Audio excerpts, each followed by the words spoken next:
afternoon, everyone. Thank you for joining us for our second episode of Lunch Recharge Change Your Mode.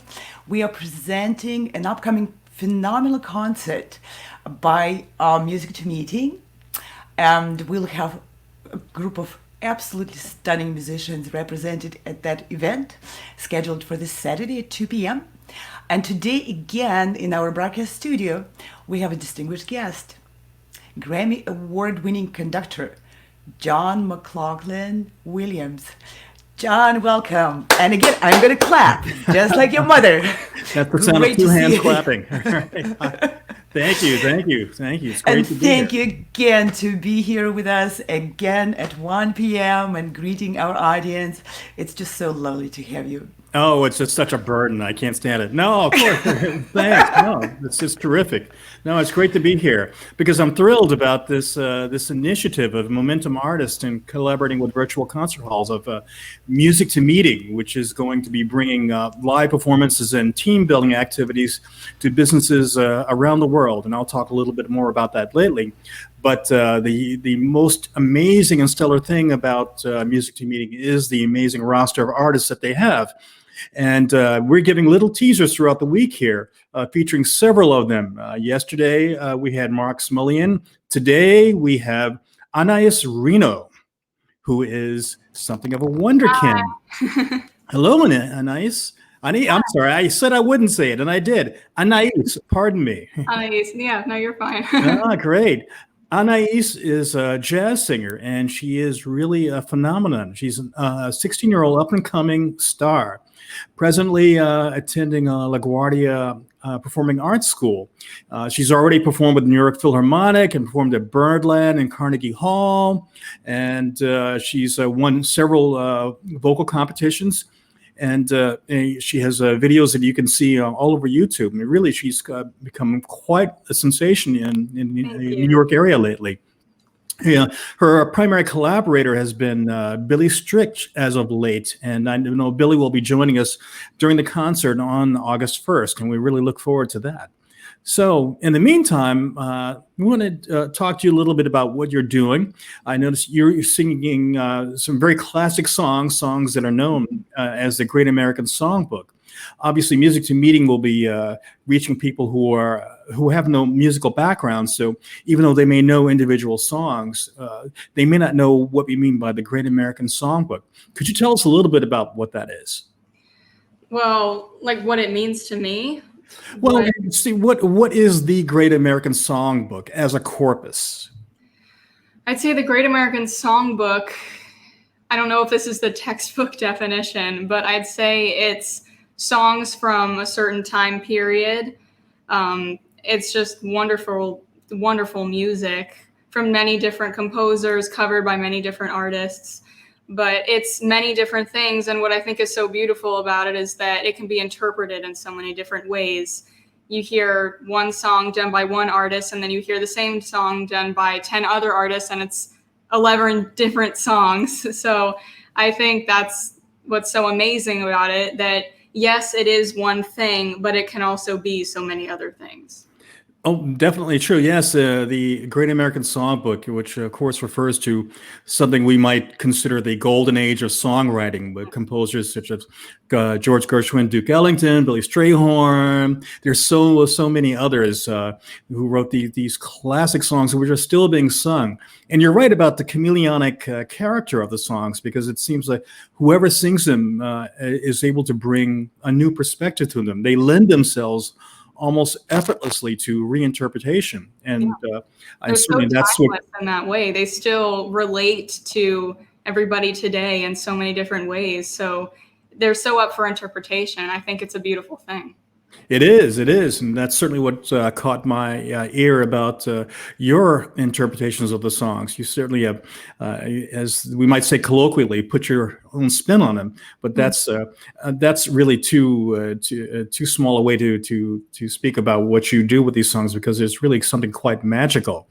And it's the Great American Songbook is something that is so completely identified with the American culture that And and yet it appeals to artists from all over the world. I've heard, I'm sure as you, I've heard many people from around the world singing the songs from the songbook, and it's very interesting to hear others from other cultures sing them.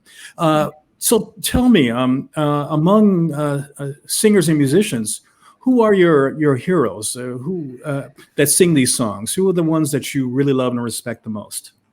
I love Frank Sinatra. I Oh, love, the master of timing. yeah, I love Ella Fitzgerald, Sarah Vaughan, especially lately. I've been super into Mel Torme, Johnny Hartman. As far as composers go, Duke Ellington and Billy Strayhorn are my two favorites. And I adore Joe Beam, and I know that he's not, American, but I feel like Oh, his music go from is so much Ipanema. part of That that could, songbook. yeah. So I love all the greats and some others. I just think they're all brilliant and so inspiring in so many different ways, unique to each of them. Well, this is very, very, very true. Would you say everyone? I mean, as violinists, as pianists, we all use models and whatnot. Is there any particular one that you would say constituted your greatest inspiration? Someone that you modeled yourself after to begin with, to start with? I would say certain songs I find myself more drawn to one version, and therefore I tend to kind of take after whoever sang that version of the song when I'm doing it. But overall, I think it's very easy to have the line blurred between taking after somebody and copying them. So I try not to do that too much, but I definitely am inspired by those singers that I said, especially more so I've noticed lately, Sarah Vaughan. I definitely feel incredibly drawn to her style, and I do think that she is influencing me a lot, especially recently. So Well, I love of Sarah course, I Vaughan. do want to have my own take on it, but I am very much inspired by those people. This might actually be a good time to have you sing a little bit for us. Sure. Ain't got the change of a nickel. Ain't got no bounce in my shoes. Ain't got no fancy to tickle. I ain't got nothing but the blues.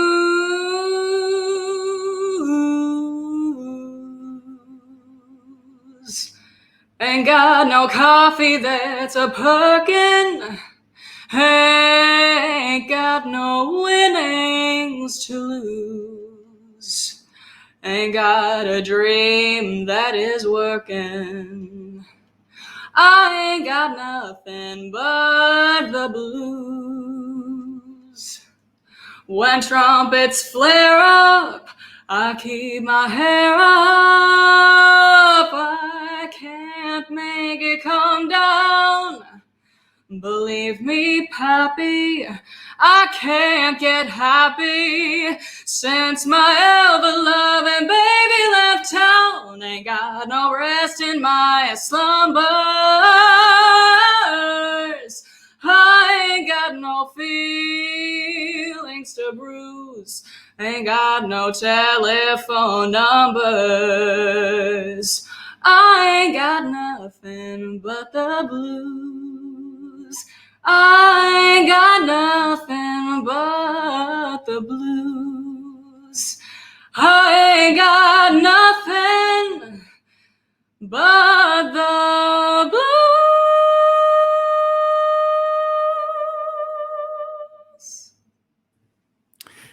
Well, ladies and gentlemen, if that doesn't make you want to tune in on August 1st, really nothing will. So that's wonderful. One of the songs that I am very inspired by Sarah Vaughan with. I think she handles it brilliantly, as she does everything else, but that one especially. Well, I think you handled it brilliantly too. So Thank thank you. you for that. That's fantastic. Thank you. Wow. So that just actually brings me to the point where I should say that we're really happy to have you as part of Music to Meeting. Thank So businesses can actually have you. They can have you and all these other wonderful artists at any time across time zones worldwide. As I said, Music to Meeting will be bringing live performances and team building activities given by world-class musicians.